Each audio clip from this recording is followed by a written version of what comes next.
what really makes the brand stand out is this deep idea and concept and the story of the founder. And that's how you really build trust and relate to the audience. Welcome to the Mastering E-commerce Marketing Podcast. I'm your host, Eitan Koter, co-CEO of Vimy. In an era of rising acquisition costs and increased competition, this podcast is dedicated to helping you drive sales, engage customers, and build meaningful communities so you can turn passive visitors into active buyers. Don't forget to subscribe so you won't miss out on future content. Now let's get started with the episode. Hello listeners, viewers. Super excited to have Victoria Vaughan today, founder of B612. She runs an award-winning NYC-based PR agency that's pioneering AI-enhanced communication strategies for tech companies. Victoria, how are you? Welcome. Great. Thank you for having me here today. Hi, Eitan. Excited to share some insights with your community. Yeah, sure. I heard your story and I said, okay, I have to talk to Victoria because you've made like a huge transformation and a great success in the last few years based in New York. So, Victoria, before we did dive into everything that you do, I'd like you to choose 3 words that are best describing your belief and who you are and why.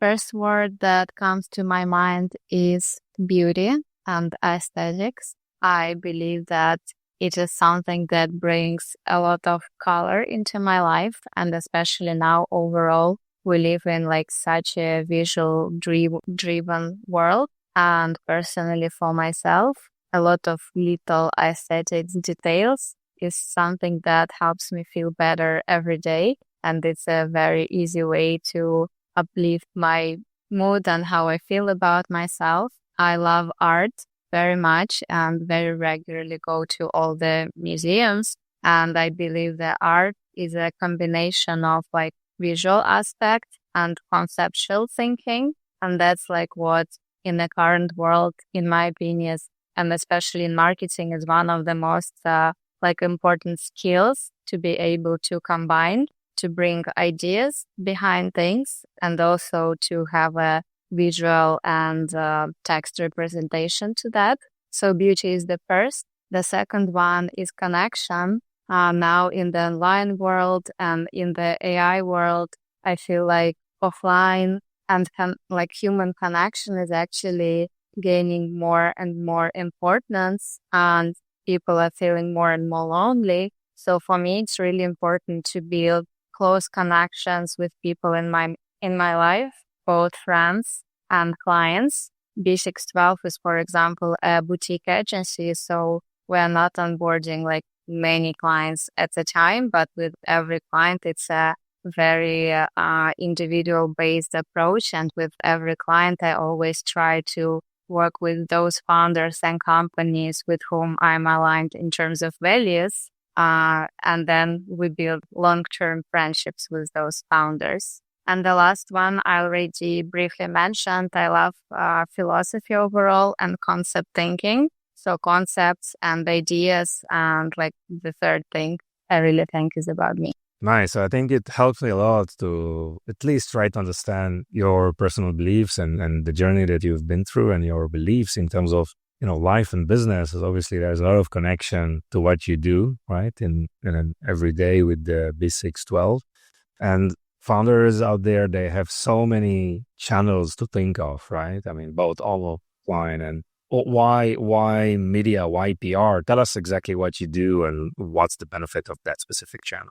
Yeah, so we work with tech brands mainly, including some of the wearable brands and devices, and we help them build meaningful stories around their brands and personal brands of the founders, and to really bring these like deep ideas and concepts into the things they're building and narrating and helping relate with the right audience. And I believe that media, including new media, because now PR also includes not only classic news media outlets, but also podcasts, as you, Eitan, have, as well as influencer relationships, and a lot of journalists are now also becoming media on their own, starting their own Substacks. So all these mediums help build a very complex approach to the brand.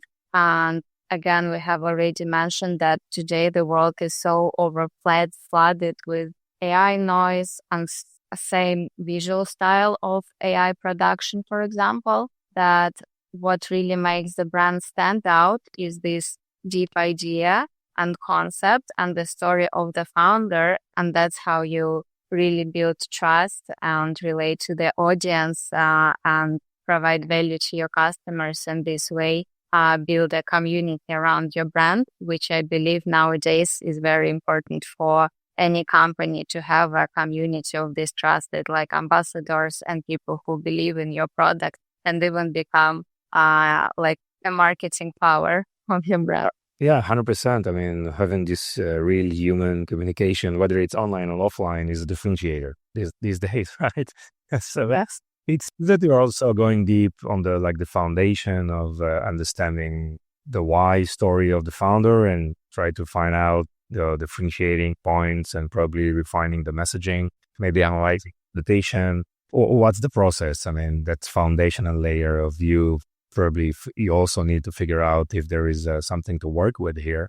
And once it's a yes, how do you develop the process of identifying the uniqueness of that specific story, with every customer that you onboard? Yes, every campaign always starts with a lot of research, news analysis, competitor analysis, and to be honest with you, I'm quite shocked when like startups and companies come to us. Very rarely they have a high quality market and product research. They have just put together some like ideas that sit in their mind, but it's not based on any real like customer research, customer feedback, and analysis. And not many brands even have a good understanding what kind of strategy and ideas are behind the competitor brands and how to stand out on the market. Or when we start working with any clients, we start from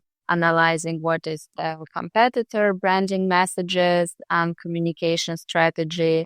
And in terms of narrative, what is happening on the market, both in terms of social media and media. And then when you make this like complex analysis of various mediums and now also a lot of like community communications, for example, happening on Reddit, this is also something you should definitely consider when you make a market analysis. And through all the AI tools, this kind of product and market research is so much faster and easier to make using tools like Perplexity, Claude, ChatGPT can all do a really good job helping you find out what are the current gaps on the market, what kind of messaging and like brand ideas are behind competitors, and what is the gap that is like not covered on the market, but for example, you see a specific request community have. Another tool I want to highlight is called Gummy Search. It helps analyze Reddit trends and like combine like all the problems and things people discuss. And this kind of problem-driven solving communication is also a great strategy to relate to the audience as opposed to like trying to like get your ideas out. It's good to have strong beliefs, but you also need to do a reality check and to be able to actually relate to people's real problems and solutions they're looking for. Yeah, you mentioned a few times analyzing, trying to figure out the gaps, right? You mean just, okay, what are the messages of my direct competition and where I can fit in, just somewhere in the middle? Can you share more details about that? Yeah, so generally, I'll give you an example. When we talk like about tech products, now one of the companies we work with, they're solving a problem of digital identity. And a lot of companies like are trying to solve that.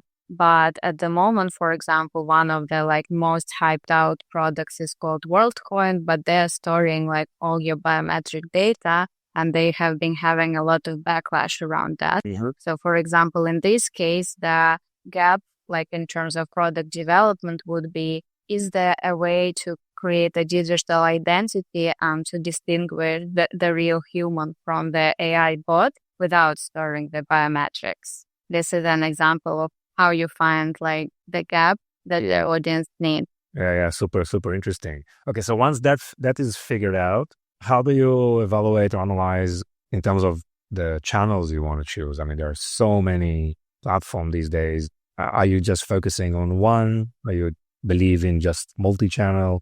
What's your approach for distribution? I think it depends on the company's goals and why they came to us for the PR. Some of the founders want to get like investor ready for the next round. Some of them want to do more of a product growth or partnership growth. And depending on those goals, we choose the messages and the channels we want to use. To illustrate, if it's more like investor-led PR, we would target more of the newsletters and media outlets that investors are reading. If it's like more of a consumer product growth, then we identify, okay, where is this audience sit? Which kind of media outlets are writing about those topics? Which editors and journalists are covering that? Or, for example, which events are the leading one in the industry? And where do we want to put client to be a speaker at? For example, if it's a more would be B2B company, a speaking engagement is a great opportunity to be like at the speaker dinners and to then to be able to build connection with all the customers and partners you need to, and to establish yourself as a thought leader in the space. And even like if we talk more about consumer brands and e-commerce brands, here, thought leadership, I think, is still an important thing, and the data-driven PR is very important. I feel like a lot of brands are trying to be like very straightforward and very promotional, and not enough people are able to build like more story-driven marketing and data-driven marketing. For example, if you want to get featured in top outlets, you need to identify exactly this media platform where your audience sits and what kind of content they're putting out. So first of all, when you make a research, you want to find out, okay, which media are writing about product like my own, and what exactly are they writing, and which journalists are writing those. And then you start just from building connections with those journalists. You connect with them on Twitter, on LinkedIn, and you start engaging with them again about human connection. Before even trying to get something from that, try just to be sincere and natural, like start commenting their post, and this already over time, they will like remember your name. And then when you actually need to pitch some product announcement or product launch, it will make you stand out. And then you analyze what kind of titles and trends are there and think in terms of stories, what would be interesting to talk about. For example, you go on TikTok and you identify that now there is a trend, I don't know, about women loving quite luxury lifestyle. So you think what kind of story can be interesting within this trend? 5 products that make you quite a luxury lifestyle woman. Then you go and find reporters and Substack journalists who usually write this kind of guides, and your goal is to help journalists to create the content that they would naturally post. And the problem that the media market is now having is that a lot of media platforms, unfortunately, are laying out journalists, and there is more and more pressure on them to put like big number of content and also to be able to come up with the titles that would drive attention. So your goal is to be a friend and the helper of the journalist and to put together content that they would want to post. And to be able to do that, you need to make all this research in advance to know what kind of stories they usually write about, to know what kind of trends are now interesting to the audience, and then to be able to combine it all into a piece that would be in the intersection of the interest of the audience and your product. Yes. And obviously on the back-end side, you are maintaining obviously healthy relationship with all these media outlets and with journalists and with editors. What's important for founders out there to understand about that process? What's working today, if anything has changed, right, in the last few years on that front? So mentioning like the AI, I think we all see the increase of AI generated cold pitches. And in my opinion, you can always see when it's like a real communication or something quickly put together with the AI. And I mentioned before that AI is a great tool for a lot of research and these kind of tasks. For example, for the agency, we have all the AI agent flow built out that constantly monitor media market trends and topics that we need to have a pulse on. And proactively, the AI agents are sending us alert what kind of trends and stories are happening on the market. And then AI agents, they also identify what kind of journalist would be interested to cover this story. And based on that, for example, we are able to proactively pitch a journalist who have not even written about the story yet,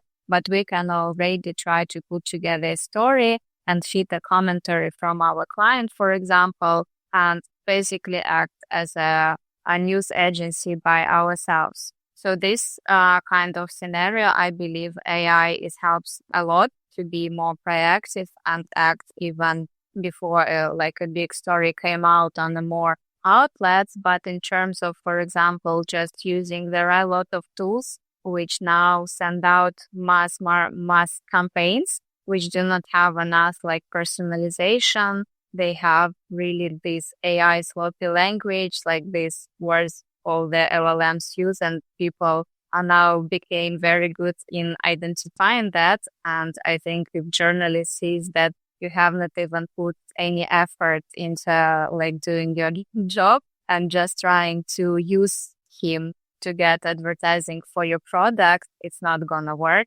So again, it's about being valuable to other people. I believe that being a giver is always paying you back long term, and being able to build this kind of long-term relationships with the journalists is what will bring you at the right audience at the right moment. And then with the media channels, why we love doing press, I think that constant pitching gets you very consistent media pieces. And the media piece is something that boosts the brand authority for you. It's a verification from a third party, like trustful source. And those links will always be sitting like in Google, and not only in Google now, high domain authorities also get into all the LLMs. So even when a person searches about your brand through like ChatGPT or Perplexity or Claude or anything, very likely your product will get there because you had this story with a reputable outlet. And as opposed to influencer campaigns, media article will be always with you. And that's an asset that definitely should be integrated in your marketing strategy. And you should use it again and again and again across all the communication channels you use. You put it on the website, featured in, you mention it in your social media content, and you basically are able to transform one media piece into many pieces of communications throughout all your marketing channels. Mm-hmm. Yeah, interesting. So obviously AI has been used in various places, right, in your day-to-day. And I love it that you differentiate between the research part with all the agents and the outreach, right? And try to gather not just two, even more personalization and hooks points that are relevant right now for that specific topic, and just reach out in a very personalized way, just to make sure that it aligns with whatever is interesting right now on the media outlet side and specific journalists. And I think this is the right way to do, right? Definitely, most of the emails that are going out today from these automation tools are blocked somewhere in the middle, right? And sometimes you see like 50% open rate, but we know it's not correct, right? Because probably bots open them somewhere in the middle. There's no human who actually saw these emails, and all the data behind it is, I think, is a mess. 100%, yeah. Yes. And Victoria, I want to talk to you about the importance of founder-led content, right? Or founder-led PR, right? Obviously, there is the company name, and the company story and positioning, vision, mission, all that. But the founder is the importance of the founder story is so important these days, right? To support that company story. Well, what are your thoughts on this, and how do you see founders adapting to this trend? Yes, all the numbers and research supports that uh, the companies that have a strong personal brand of the founder are easier to secure investments. They have more trust from the consumers, and it's basically boosting all the business metrics for the company. And why is that? Of course, as we have discussed how important the human connection is, founder-led PR is what lets your audience connect with you as a personality, not just with a generic brand, right? And now there is actually even a trend not only for the founder-led PR, but also for the employee-led PR. On social media, we see a lot of content about a day of the employees and how the founder spends time with their employees. So it's all about transparency, I would say, and sharing more about the process and not just successful success in the end of your journey. I see that the stories that actually relate around the brands and founders who are comfortable even to get vulnerable and share some of the mistakes they're making, what is working, what is not working. Because I feel like now in the Instagram and Twitter era, when everyone is posting only success stories, everyone is so tired of that. And you actually relate to a person when this person is able to share real stories from life. And like, let's be honest, when we are on the way to success, it consists of like 90% of mistakes you're making and you're learning from those mistakes. So being able to be open and honest about your journey is what brings a lot of sympathy from the audience and trust. Yeah, that's makes makes a lot of sense, and I know that being a founder has a lot of tasks, right? Product development, product market fit, right? Growth, but also content development, content production, and just and time. It's definitely And in terms of media, a lot of media also love sharing founders' journeys. So, for example, outlets like Fast Company, Business Insider, if we talk about like more fashion outlets, Vogue, they all have formats of like your journey and this ability to put together an engagement story. And there are actual frameworks how you can do it. And they always all include like what kind of challenges you have faced, which difficult choices you had to make. So putting all these personal details, which makes your journey unique, is what makes your story stand out as well. yes. Yes. So, Victoria, I wanted to ask you about specific, like a campaign, right? So, assuming we have a product launch or a specific campaign we want to launch, in a certain time, let's say in the next few months. What would be the ideal timeline, or what are the major steps that founders need to understand in terms of that process towards a launch? Well, for the launch, of course, you need to start preparing long time in advance. I believe that both in tech and e-commerce and consumer PR, you need to work on creating your community even before the product launch. And that's why your founder journey is important and the story, why exactly you wanted to create this brand, how the idea came to your mind, and all those stories, how you're building this product even before the launch is worth sharing. And that's what creates this bond between your audience even before you launch the product. So having this community who believes in your brand is a really big power that would boost your launch strategy as well.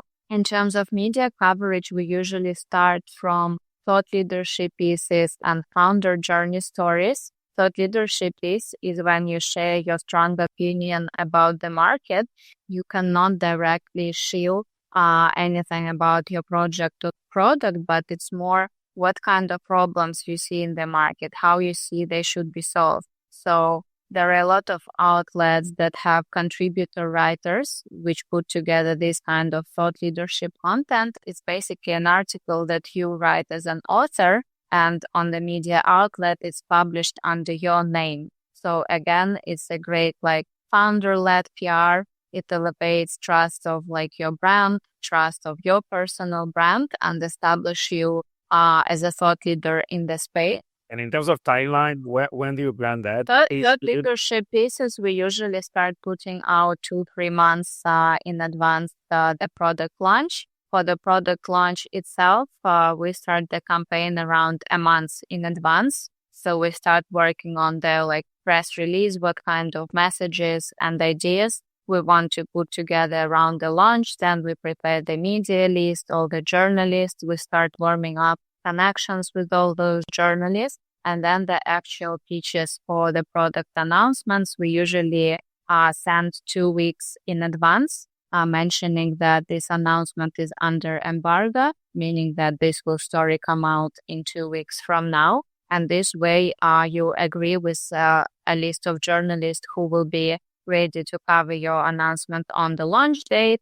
And of course, it's always nice also mention them that you will highlight these media features on your own channels as well. And then at the date of the announcements, you put the press release oftentimes on the wire service. There is a special press release wire service. And at the same time, the journalists come out with the news announcement on their website. Yes. Yeah, that's a great foundation. And for companies and founders out there, evaluating so many marketing channels and just spending budget wisely, I think it's important that you highlight, the real benefits of the media work that you do versus, any other type of activities, whether it's, advertising on Meta or launching on TikTok or even creating a personal brand on LinkedIn. Obviously, everything cannot be done, right? Definitely in the early stage. So just try. I think it's important for you to highlight, the benefits of the work that you do, just because I think it's really, really meaningful. Mm-hmm.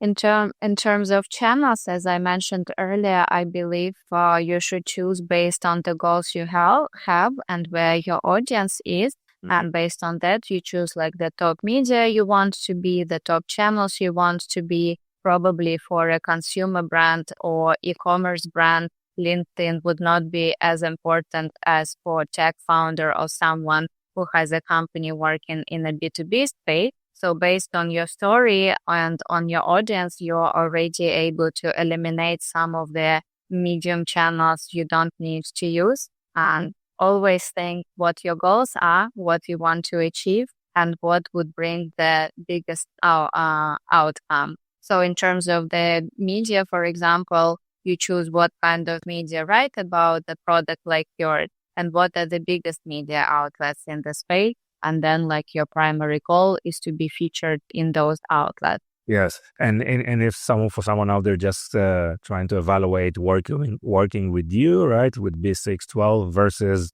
I don't know, launching on specifically on one of the marketing channels, right? So obviously budgets can't be allocated everywhere.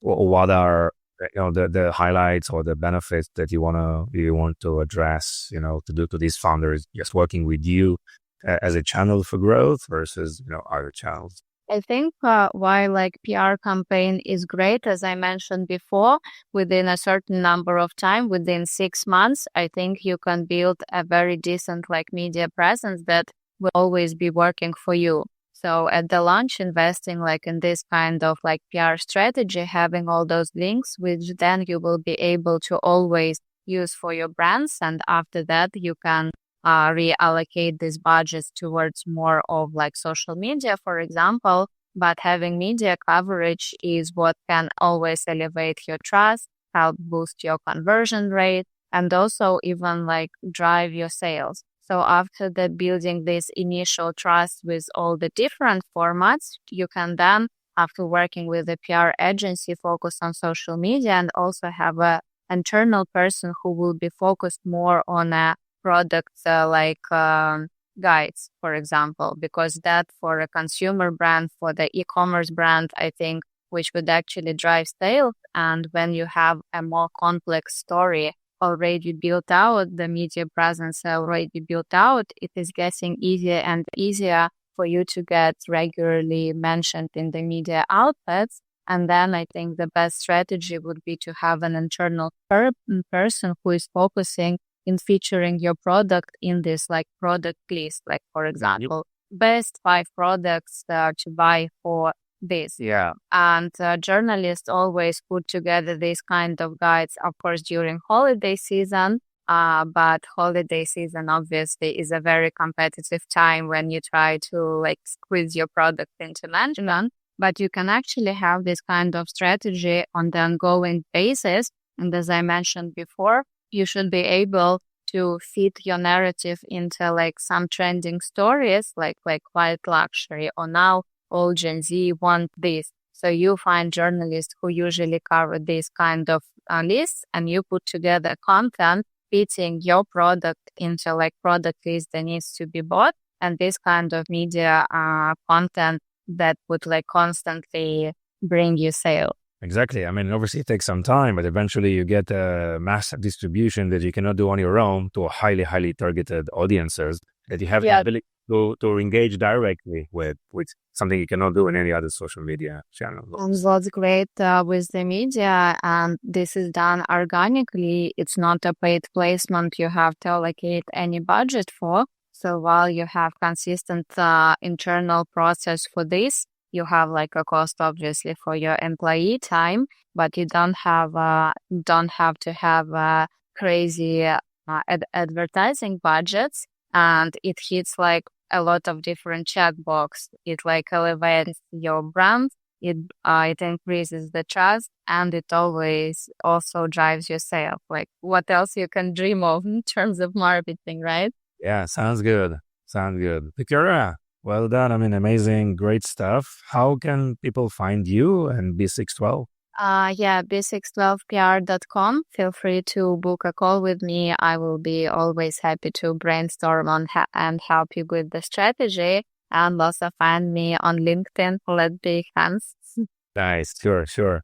Any unique story you have for the name of the agency? I think it's interesting. Yes, I actually do. Have you heard of the book called The Little Prince? Yes, of course. Yeah, so there is a planet where the little prince has the fox and the flower, the rose. So it's a place of love and connection, which is within my values. It's the name of the planet where he has everything that he loves. Yes, that's the story behind the name. Really nice. Victoria, thank you so much. It was a pleasure hosting you here.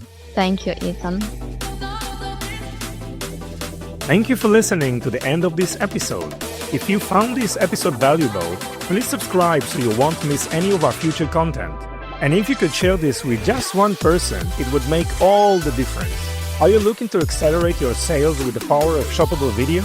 Explore Vimy, the video commerce platform that includes live shopping, shoppable video, and social commerce capabilities. Visit Vimy at www.vimy.net, that's VIMMI.net, where you can start with a free for life package. We appreciate your support and look forward to bringing you more valuable insight in our next episode.